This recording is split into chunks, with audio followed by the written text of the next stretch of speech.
Drivers, start your engines. Position. He was thrilled after qualifying. Time to bring the action back at Twin Ring Motegi in Japan, and Wickens goes straight to the front. Terrific jump from Wickens as Will Power slots right in behind him there. And now Power has a run and a look to the outside. And I think, Paul, you're going to want to have clean air for as much as you can today, because getting through 3 and 4 is tough, especially when you're 3 wide.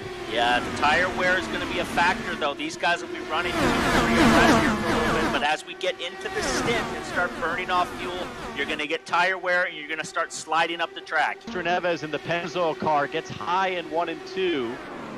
Oh, looks like a little contact right there. Nice save, though, and then just rear-ended.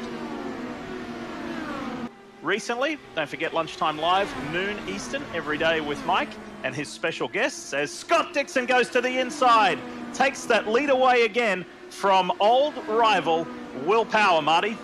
This has been such a fun battle to watch, going back and forth, and again, Power taking the lead from Scott Dixon. And Lee, it reminds me in these top 2 drivers, just the iRacing world and how it's helping the real world. Let's take the leader, Will Power, right now. Adam Fortner is his spotter today as Dixon goes back to the front. And he said, I want to try Adam. I just want to see what he would work out. So they're trying him here in iRacing, spotting for him, and he'll spot for Will in the real world. And Mike Cannon is the engineer for Scott Dixon. He's going to be the new engineer this year when racing gets going.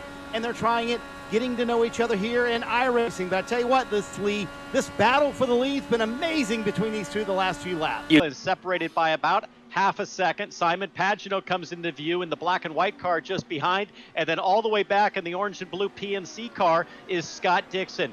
Don't forget how good Dixon was managing his tires on the second stint as Newgarden comes to pit lane. There we have it. The question has been answered, so that will put Will Power at the top of this race over his 2 teammates as Alexander Rossi leaves in the Napa Honda. Again. Oliver Askew trying to unlap himself on fresh tires. It takes him out. McLaughlin's gone. Askew taking out 2 Team Penske drivers. Damn it. Take the lead here on the outside. Oh, the teammates. They touch. They touch again. Wheels down the back straightaway. Unbelievable. Pagenaud 9 goes laps in to go. deep. Pagenaud around the outside of the wounded Power, but Power comes back. God, Dixon has to be loving this. Look at Dixon, how close he is now. Dixon must be laughing his head off at the Team Penske guys going at it fist to fist. Will Power making his car super wide. Here's Scott Dixon's on board as he goes around the outside. This is a lapped car that he's fighting with, but he's got to get in contact here down the back straightaway. Will Power is snaking all over the place.